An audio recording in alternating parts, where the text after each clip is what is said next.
Hello students, आप सबका स्वागत है हमारे चैनल एम्पलीट्यूड स्टडीज़ 2.0 में। और देखिए अप्लाइड मैथ सेकंड में चैप्टर नंबर 7 और ये चैप्टर जो है वो यूनिट नंबर सेकंड को बिलोंग करता है।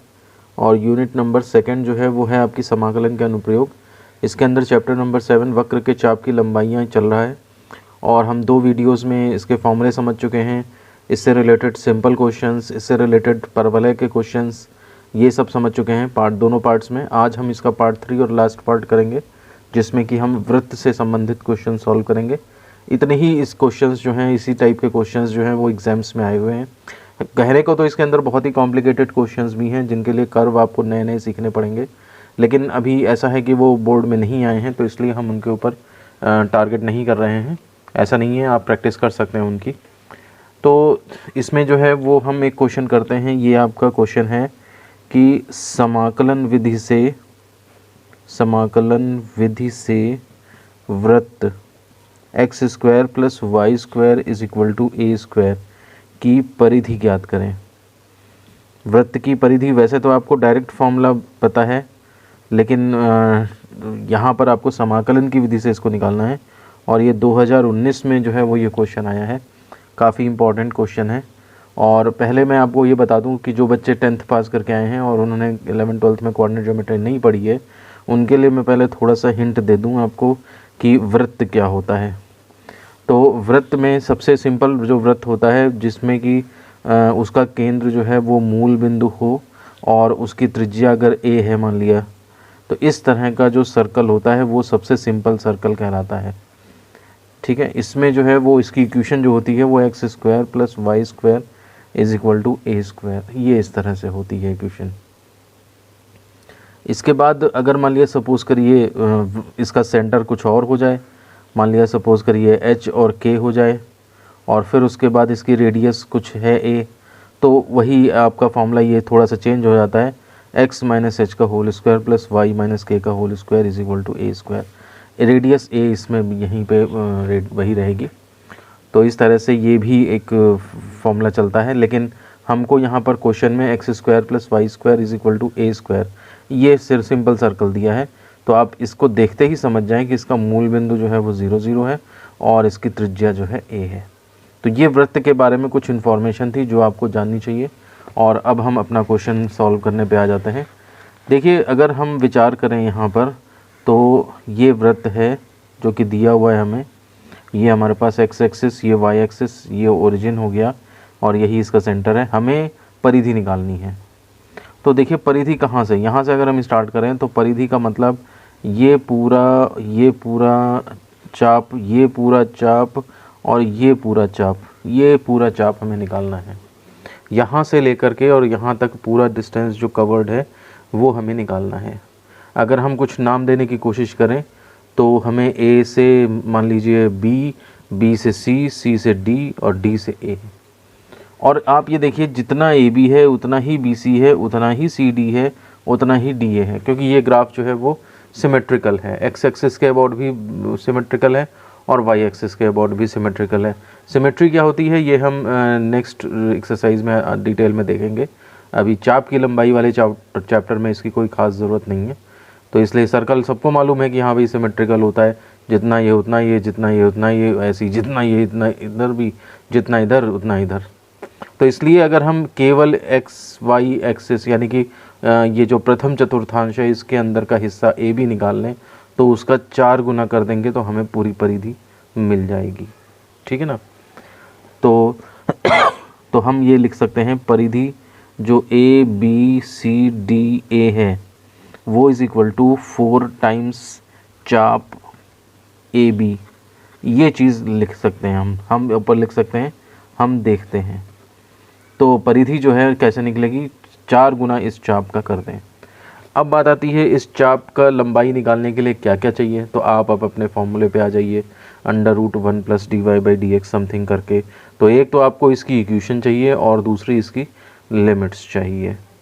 तो अब देखिए लिमिट्स क्या होंगी, तो ये कोऑर्डिनेट्स निकाल लीजिए। इसकी रेडियस ए है तो a,0 इसके कोऑर्डिनेट हो गए। बी के कोऑर्डिनेट अगर देखेंगे तो 0, और वो ए, ये इसके कोऑर्डिनेट हो गए जा करके। तो सबसे पहले हम ज़रा बात करते हैं इक्वेशन जो है वो x square plus y square is equal to a square है।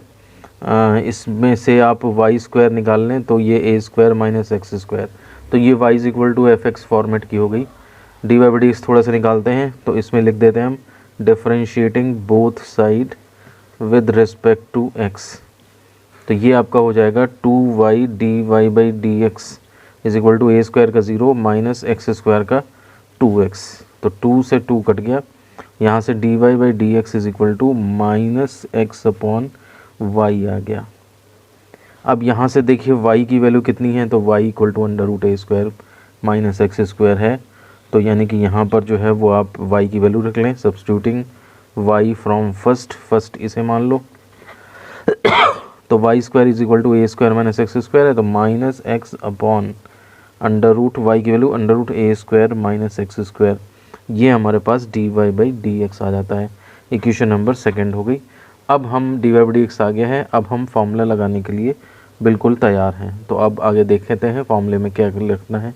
देखिए हम लिखते हैं अतः अभीष्ट परिधि। तो अभीष्ट परिधि कैसे निकलेगी, तो इज इक्वल टू 4 टाइम्स चाप ए बी, ये हम पहले ही समझ चुके थे। अब 4 टाइम्स और चाप ए बी कैसे निकलेगा, तो चाप ए बी निकालने के लिए हमें क्या करना पड़ेगा, इंटीग्रल करना पड़ेगा a to b under root 1 plus d y by d x का होल स्क्वायर और डी एक्स, ये फॉर्मूला होता है।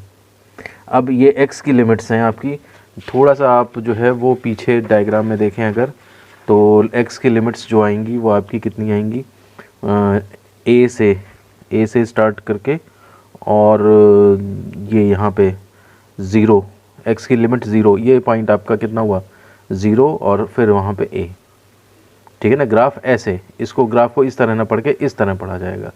यहाँ से b से a तक चल रहा है, 0 एक्स की लिमिट 0 से और a तक है, यहाँ से स्टार्ट करके यहाँ तक है। तो ये लिमिट्स यहाँ पे अप्लाई कर देते हैं। तो देखिए क्या हो जाएगा हमारे पास 4 और यहाँ पर ये हो जाएगा आपका 0 to a under root 1 plus d y by d x का मतलब जो है वो minus x upon under root a square minus x square, उसका होल स्क्वायर था, एंड डी एक्स, ये हुआ जाके ये हो जाएगा 4 0 टू a और अंडर रूट के अंदर 1 plus x square upon a square minus x square d x, ये अंडर रूट इसका हट गया और वो उधर माइनस प्लस बन गया। इसमें देखिए अब थोड़ा सा सॉल्व कर दें, तो 0 to a under root a square minus x square LCM, तो a square minus x square plus x square d x square cancel हो गया और ये हो गया 4 इंटीग्रल 0 टू ए स्क्वायर का अंडर रूट जो है वो a हो जाएगा, बाहर आ जाएगा और अंदर 1 upon under root a square minus x square into d x, ये इतना बचता है बस। सब जानते हैं कि 1 upon under root a square minus x square का integration sine inverse x upon a होता है। मैं यहाँ पे साइड में लिख देता हूँ 1 upon under root a square minus x square d x, इसका integral is equal to sine inverse x upon a, ये इतना होता है। तो इसका यूज़ कर लीजिए यहाँ पे, तो ये इज इक्वल टू हो जाएगा 4a और साइन इनवर्स एक्स अपॉन ए और लिमिट्स जो हैं वो 0 टू a, ये इस तरह से लग जाएंगी।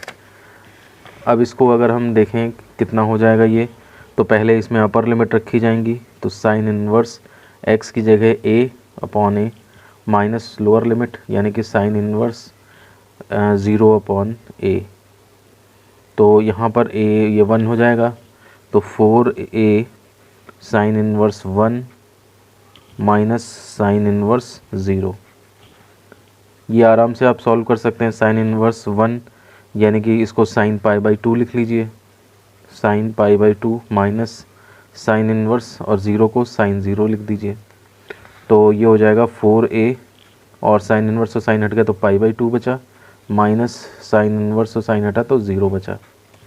यहाँ से देखिए 4a, ये 4a इंटू पाई बाई 2, 2 से 2 कैंसिल, तो ये 2a पाई या फिर 2 पाई a, तो ये जो परिधि है आपकी इस वृत्त की वो आपकी इस तरह से 2 पाई a। ये फॉर्मूला आप पहले से भी जानते थे, लेकिन ये है कि छोटी क्लास में इसे रटा दिया जाता है, लेकिन इंटीग्रेशन के थ्रू हम इसको अचीव भी कर सकते हैं कि वृत्त की परिधि जो है वो 2 पाई a होती है।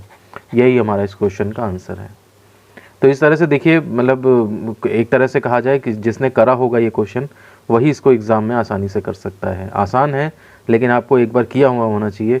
मात्र फॉर्मूला याद रहने से आप इसको खुद ट्राई नहीं कर पाएंगे, बहुत मतलब उतना थोड़ा सा आसान नहीं पड़ेगा। तो इसलिए मैथ्स में प्रैक्टिस की काफ़ी ज़रूरत होती है, मैं टाइम पे कहता भी रहता हूँ। आइए अब एक्सरसाइज का एक क्वेश्चन कर लेते हैं। क्वेश्चन है हमारे पास x² + y² = 9 की परिधि समाकलन विधि से निकालिए।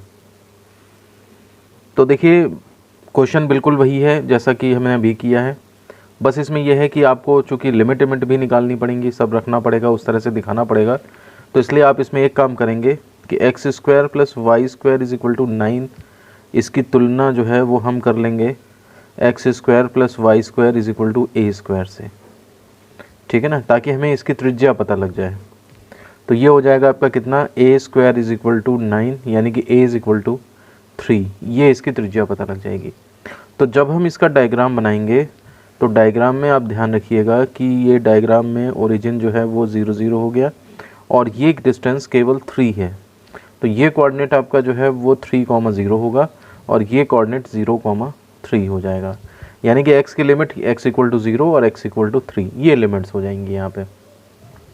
अब आप उस इक्वेशन से वैसे ही जैसे पुराने क्वेश्चन में किया है तो उससे जो है वो डिफरेंशिएट कर दीजिए। मैं शॉर्ट में कर रहा हूँ। तो 2x + 2y dy/dx = 0 हो जाएगा। यहाँ से dy/dx = -x/y, y का मतलब फिर वही -x/√, अब 9 - x², ये इस तरह से हो जाएगा। अब फॉर्मूला लगा देंगे, हेंस परिधि। तो परिधि = जो है वो 4 × AB, AB आपका यहाँ से A और B ये हो गया, तो 4 × AB, फिर इसमें 4 × और इंटीग्रल a to b और √1 + dy/dx का होल स्क्वायर dx। अब इसमें उसी तरह से इंटीग्रेशन वगैरह उस तरह के प्रोसीजर होते रहेंगे। सेम टू लास्ट क्वेश्चन में लिख देता हूँ इसमें, बस आप ध्यान रखिएगा कि जहाँ पे √9 - x² का इंटीग्रल आएगा तो वहाँ पे 1/ इतना इंटीग्रल, तो वहाँ पे आप इसे जो है वो इंटीग्रल 1/3 का स्क्वायर - x², इस तरह से करके जब जो है वो करेंगे तो ये आपका जो है वो sin इनवर्स x/3, ठीक है ना, x/a होता है तो x/3 ये इस तरह से आ जाएगा। तो ये चेंजेस जो हैं वो पिछले क्वेश्चन के मुकाबले जो है वो यहाँ पे होंगे। और आंसर निकालने का बहुत अच्छा तरीका है, जब रेडियस आपकी 3 है तो परिधि वैसे तो होती है, आंसर जो होगा परिधि 2πa, तो 2π × 3 यानी कि 6π इसका आंसर आना चाहिए। तो उतना ही आंसर इसका 6π आ भी जाएगा और इस तरह से आपका ये जो क्वेश्चन है वो कंप्लीट होता है। तो इस तरह से स्टूडेंट्स आज के वीडियो में हमने जो है वो सर्कल से रिलेटेड क्वेश्चन देखे। एक क्वेश्चन एग्जाम्पल का है और एक क्वेश्चन एक्सरसाइज का है, और मुझे उम्मीद है कि अब आपको पूरी तरह से क्वेश्चंस करने आ गए होंगे। तो इस तरह से हमारे पास एक्सरसाइज 7.1 से रिलेटेड जितने भी इंपॉर्टेंट क्वेश्चन थे सारे कंप्लीट हो जाते हैं और वक्रों के चाप की लंबाई जो है वो पार्ट कंप्लीट होता है। अब नेक्स्ट वीडियो में हम समाकलन द्वारा क्षेत्रफल कैसे निकालते हैं इसके कंसेप्ट्स देखेंगे। उसके कंसेप्ट्स जो है वो थोड़ा निकालने में आपको सीखने में तो पहला वीडियो उसी के लिए हो जाएगा और फिर एक्सरसाइज या क्वेश्चंस जो हैं वो नेक्स्ट वीडियो से स्टार्ट हो पाएंगे।